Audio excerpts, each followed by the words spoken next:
Everybody, for the final part of the day today. I want to thank everybody for sticking with us. It's good to see another living legend right here. Justin, it's good to see you, brother. How you feeling, man? I'm good. I'm good. I don't think I'm a little too loopy to pull this off. So, That's awesome, brother. It's good to see you. Thank you, everybody, for sticking with us for today. Today has been a amazing day. Um, I know my heart has been changed in so many ways today, and this is another brother that has been incredibly um, impactful in my life. And Justin has a story that changes a lot of people's lives. I'm not going to give too much away because it won't do it justice. Justin is always never beat around the bush, and I'm super excited to hand over the summit to him. So, Justin, the summit is all yours, brother. all right, thank you. Let me first and foremost say thanks again for inviting me back to speak at this event, David. It's I don't have the words in my vocabulary to express like how impactful and incredible this event every time you do it, it is. It's not just this time of year, right? Every single one not only has gotten better, but they all have their importance in that time frame. Because as we know, we all go through seasons. So with that being said, it is the holiday seasons. And the holidays, they can expose everything, right? They can show you the blessings you're grateful for and the wounds you've never healed. They bring people together and they remind others of who's missing. And I heard a lot of that today, right? So they can shine light and they can cast huge shadows. And this season has always been a mirror. And so some people love what they see, others try not to look. But here's why we're here today. Because this is also the season where hearts can rise again, right? So the whole theme for this event was hope for the holidays. And we're not here by accident, and it's not like a hallmark magic moment, but it's by intention.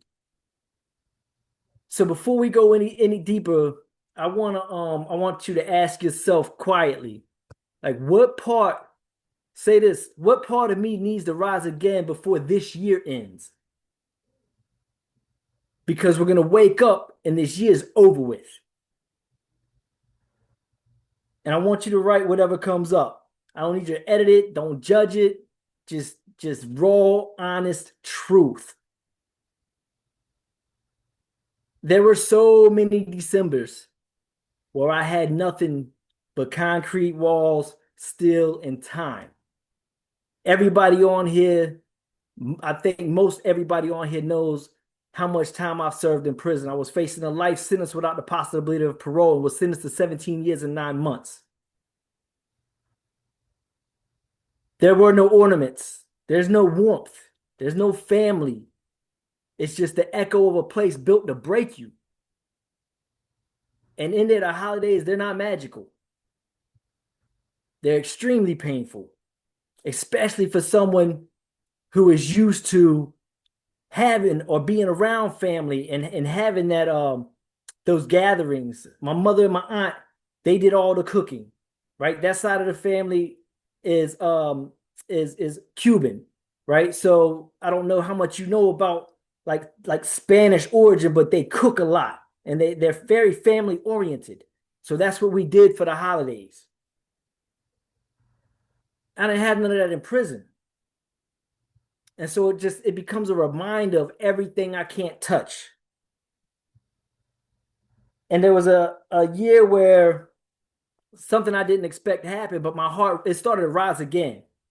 And it's not because of anything around me changed. I still had a decade plus to serve in prison, but because I finally changed something within me. And that's what I want to bring is something it's something it's a belief that I carry in the relationship between me and my Lord. right? And it's shaped so many people that I know, men and women alike, that are still behind those walls. But it's that we hope for God's reward and we have fear of his punishment. And that hope keeps you reaching for the light. The fear keeps you from falling into the dark. If we don't have hope, if we don't reestablish the hope that we once had, or that we can have, or that we should have, then what else? What are we doing anything for? So we hope for a reward, we hope for betterment, we hope for enlightenment, we hope for growth, and we fear of its opposite. And inside of prison, I saw men who were buried alive. They had already done 20, 30, 40 years, longer than I'd been alive. Already served that amount of time and were never getting released. I had to look into the eyes of men who were on death row. You want a humbling experience? Put that on for size. Look at that man that knows he's sentenced to be killed. His days is numbered. Most of us know we're all dying. We hope to live. We hope to wake up. They know a date and time that they're going to be killed.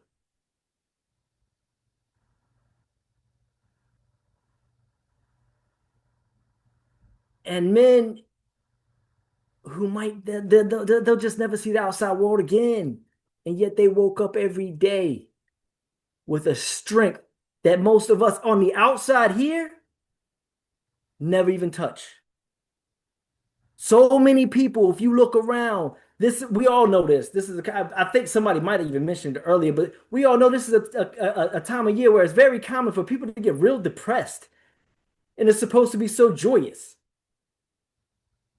People want to run around like they're so entitled and crying and whining about this and about that. And there's so many people who don't get to have an argument with their spouse, who don't get to sit in traffic, who don't get to wait in line to deposit their check or to get their groceries, who don't get to order food on DoorDash, who don't get to travel, who don't get to be around people like this on a Zoom in a room. But yeah, we want to be depressed and anxious around this time of year because woe is me. Everything is so wrong all of a sudden. Spent the whole year backsliding on everything we said we were going to do January 1st. And now it's crunch time and it's time to do it all over again. And that's what we do. We keep doing it all over again. These men, they hold on to hope. That's what gets them through their prison sentence. That's what got me through my prison sentence. You know how after already being convicted and sentenced, I still thought that one day I'm going to get out sooner than my release date. I'm going to get a lawyer. I'm going to get something in the law is going to change. I'm going to get back in court. My case is going to get acquitted. I'm going to go back to the world before my release date. And that keeps you pushing forward. It keeps you striving for more. It keeps you going harder because of that spark of hope. And you build that hope. Excuse me. You build that. And it's not in a system, and it's not by luck. And it's not in timing.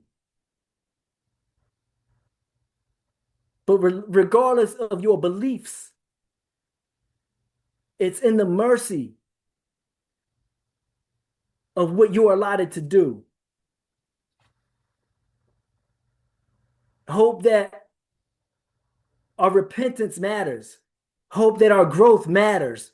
Hope that our prayers are heard. Our suffering is seen. Our patience wasn't wasted. And even that, if the door is never open in this life, they would be open in the next life. And that's one of the key factors that got me through my sentence and is getting other individuals through theirs. Some of the strongest men I have ever seen, I ever met, survived off of one belief. And that's that God never wastes the tears, the struggle, or the sincerity of his believers. And that belief it kept them, it kept me as well in a place designed to kill our spirit. Prison isn't designed to uplift you.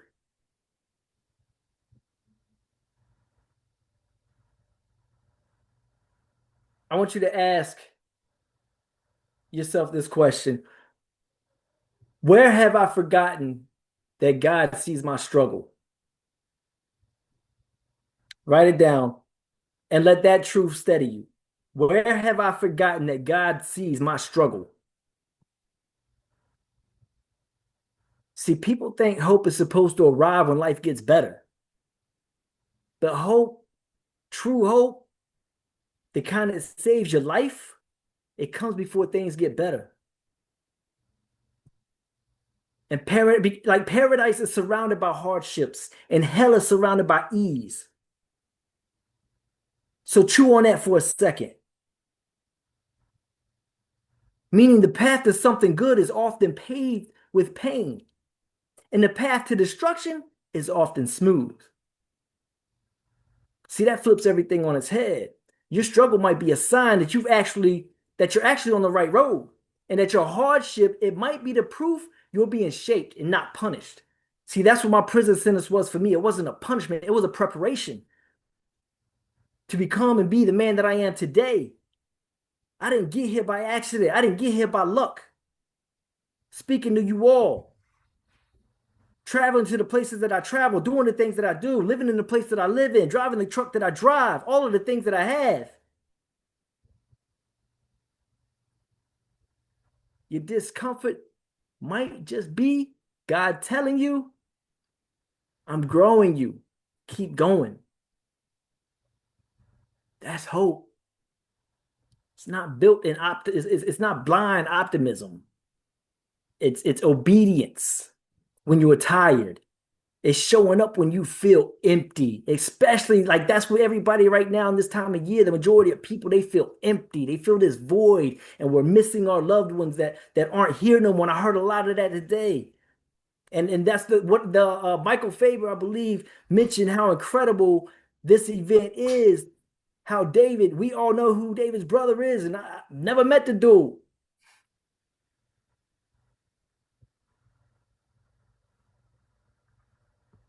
Hope is hope is believing when that God is still writing, even when your page looks blank. Ask yourself this: if I believe that God was shaping me through this season, not breaking me, how would that change the way I show up? Because this is going to carry on through the new year. See, the season's getting ready to be over in the blink of an eye. You already know how fast time's going by.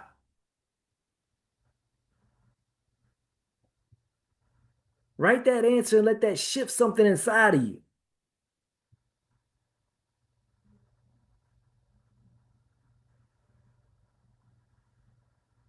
Write this at the top of the page, on your notes, whatever.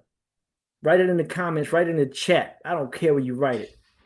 What did 2025 take from me? And be brutally honest. Did it take your energy? Did it take your hope? Did it take your belief in yourself, your confidence, your sense of safety, your direction, your relationships, your identity? Write that down. Then I want you to take a deep breath.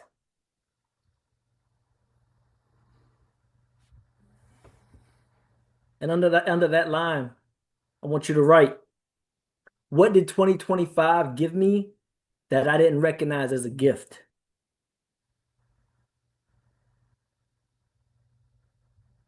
Was it pain that gave you depth? Was it loneliness that gave you clarity? Loss that gave you compassion? Failure that gave you humility? Struggle that gave you strength? Everything taken from you carved space for something greater. So here's the structure to carry through the holidays. Whether it's masculine, feminine, spiritual, human. It works for everyone. Remember who you are, not the version life crushed, not the version you were, but rather the version you were created to be. Hope grows when you return to that center and return to what matters. That's where hope grows, where your attention goes. So rather than focusing and dwelling on the past, on the negative, and being pessimistic and woe is me, and I'm so entitled, and boo-hoo, and whining, focus on the positivity, the growth, the enlightenment, the future you, the vision that you have for yourself that's out of this world, that's incredible because you truly you obtain and possess the potential to be more. And every day give your attention to the people who matter, the faith that grounds you, the habits that strengthen you, the purpose that pulls you forward.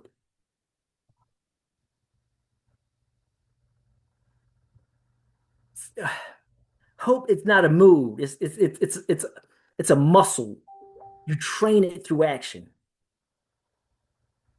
So when you get that spark of hope, the actions that you take grow it into a flame.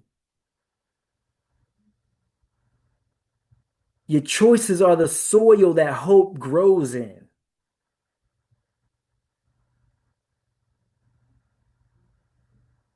Try writing this down. My heart rises again when I, and fill it in. My heart rises again when I forgive, when I stop hiding, when pray consistently, when I stay disciplined, when I release the past, when I stop abandoning myself, when I lean into the life God is pulling me towards. Pick one that hits you in the chest, and that's your calling for the season and moving beyond.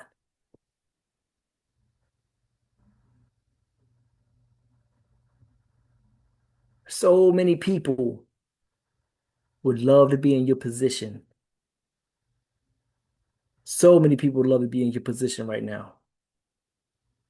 As bad as you think your position is, you might don't even know how you're gonna pay your mortgage tomorrow, your car note, if you go if you getting laid off, if your job.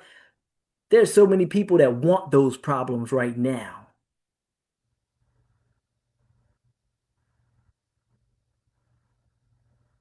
And what's crazy is you know some of those people, and somehow they wake up with hope, and they pray with hope, and they read with hope, and they fight to become better men and women with hope because they know if God decides to open the door, no hardship can keep it shut. See, that's what I figured out inside of prison.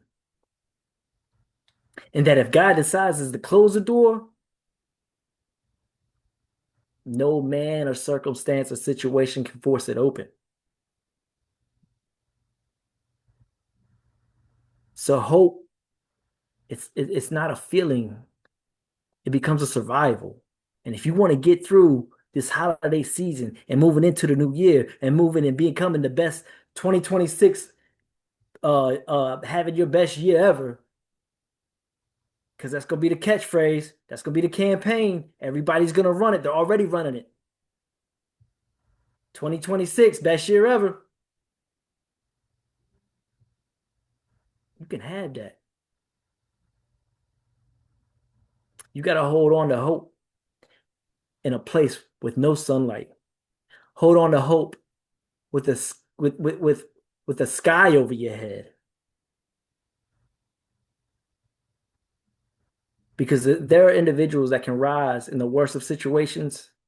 Then certainly you can rise sitting in your cozy comfort house or whatever. And if they can rebuild, their heart behind the trials and tribulations they're facing, then certainly we can rebuild ours during these holidays. Ask yourself, what excuse have I been using to avoid becoming who I'm meant to be? And write the truth. Because as they say, it will set you free. If you're openly, brutally honest with the answer to that question, what excuse have I been using to avoid becoming who I'm meant to be? That'll be one of the most freeing moments you'll feel and have felt in a long time. See, the holidays don't magically help people or heal people. They reveal people. And today they revealed you. If you answer these questions, if you followed along, it'll reveal your strength, your softness, your faith, your exhaustion, your desire to rise again. Hope don't happen to you. It happens through you. It's built in small choices, born in honest reflection, and is strengthened in faith. It's protected by discipline because, like I said, it takes actions to keep that hope alive. I've watched people lose hope. You've seen people lose hope. You know people that's lost hope and what it does to individuals. And that's why it's protected by discipline, doing the actions, remembering that your story's not over. This season, let me say this season, may your heart rise again, and may your courage rise again, and may your hope rise again, not because life got easier, but because you chose to rise. Thank you. Justin, thank you, brother. Thank you for sharing that. Absolutely crushed it like you always do. Um, Before I close out tonight, Justin's our closer for this evening, and absolutely love what you brought to the table, man. Um, Always love your realness and your rawness, man. Absolutely crushed it. Would anybody from our VIP room, Zoom room, like to provide value for Justin? Hi, Justin. I'm Raquel. Um, I loved everything that you were talking about. It's like right up my alley too, because I talk about neuroscience and biblical principles. And it's one of those things, right? What we focus on expands. And so that's for anything, because that's just the way we're wired to succeed. If we're focusing on even the little bits of good and magnifying that, our brain will just go ahead and help us to find more to be thankful for, more to magnify in the goodness. But if we are contemplating the sorrow over and over and over again, it's helping us. It'll give us more things to be sorrowful about. And it doesn't mean that we're not processing because that's important. What's not confronted is not changed. And so that was coming out a lot through what you were saying too, that we need to confront ourselves, not other people necessarily, but first ourselves. Like, how are we handling things? What are we feeling? Why are we feeling the way we're feeling? Why are we making the choices that we are making? um, because we can make a different choice. And you said something, and I was looking for I have too many journals, and I was just like, which journal did I write it in? Now I can't, I can't find the journal I wrote it in. But somebody earlier had touched on what you said about process and choice, and he was saying, I think it was a gentleman, you know, process is a choice, and we can choose things. And it was like something that you were like, I was hearing as I was coming in and out, like the beautiful tapestry between the speakers who didn't even know each other. It's like, oh, you picked up that piece and this piece and this piece. And here you are ending it, coming back to that just simplicity that it's a process. And you just have to choose in the moment and choose as well as you can. And look for the honey, like Josh was talking about earlier. Look for the honey in it because there's always honey in the midst of the crap. But if we're always focusing on the crap, we're going to get more to talk about So thank you for sharing your experience because it was a really nice way to land today's summit. Thank you. Thank you, Raquel. Go ahead, Deb. Justin, I am processing a lot.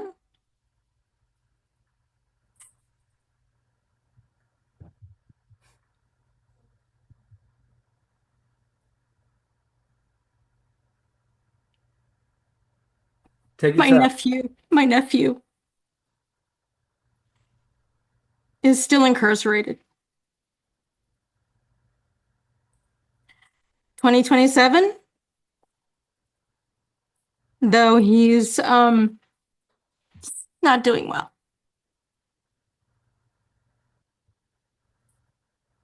That said, and this may be a conversation for another time,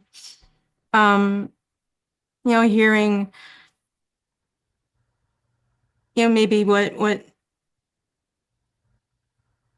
switched for you that you could pivot to hope. There's that. And when you were talking about the men whose time far exceeded your years on the planet, and the ones on death row, which is inhumane.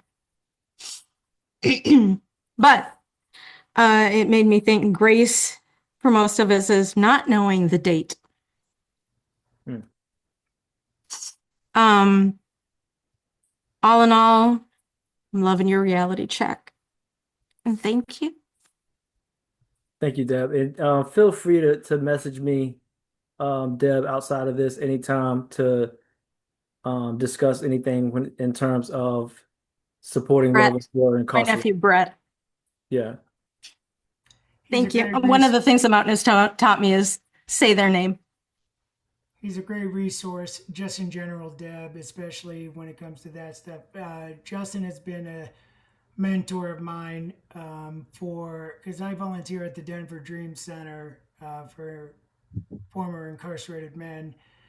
And he's been a godsend for me to be able to be a support for these guys because I've never been incarcerated. And to be able to lean on Justin and ask advice for I could be a better support for these guys. We're getting ready to do a big event next Tuesday where guys are actually coming out of prison and seeing their families for the first time out from behind the bars, and it's going to be a beautiful scene, and it's something I don't quite understand, but I'm really excited to see this. But he's just a beautiful soul with wealth of knowledge. So, anybody else? I see the dynamic duo right there with the blonde and the dark hair. On us. Justin, I've heard you speak a few times now on different stages and got to spend time with you in North Carolina and really see who you are as a person. And I think you know, stronger than your muscles is your faith. And I think that's, something that shines through every time you talk is this solid belief in better. And I think more people need that. And like you were saying, like the winter season is so depressing. It's like your life could be so much worse, and I think staying in that gratitude is the message that needs to be spread more. And I think that, you've shifted your speech a little bit more this time. And I really enjoyed it because, I've heard similar speeches from you before and they're always impactful and powerful. But this one, for some reason, the shift, I could feel your conviction in the message that was channeling through you and like your heart coming through. It's really powerful. It's really going to help a lot of people. So thank you. Thank you. I would second that. Can see the conviction. So thank you for sharing that, Sierra. All right, folks. I would like, sorry. No, go ahead. Well, Sierra was in my head because I was actually going to say something similar. Your heart is like pouring out, and we see this other side of you, which we love and appreciate, and you still can kick our ass. The way you're speaking, though, when it has your heart so involved in what you're saying, like it's even that much more meaningful. Like I'm like, oh, got all my questions. I need to go in and make sure that I'm disciplined and do this because it's a side of you that like we love seeing, because we know what you've done, we know your journey and where you've gotten and why you're here. But like we see that other side of you with your huge heart and how you want to help people and impact others. And so everything you say to all of us, we're like, yep, we need to do that. Like the motivation is there just by you speaking your truth and sharing yourself with all of us. So thank you. Thank you. Um, so quick side note, I don't know if I rate how many times I've raised my hand, but yesterday I sliced this finger up and was at the ER till midnight last night getting 4 stitches in it.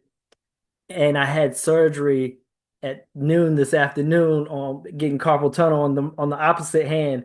So that's why I said I'm not too loopy to do this. Because I still got the anesthesia in me and I'm on pain meds, but I'm good. So you're gonna be doing no hand push-ups now? No hand push-ups. I'm trying to figure them out.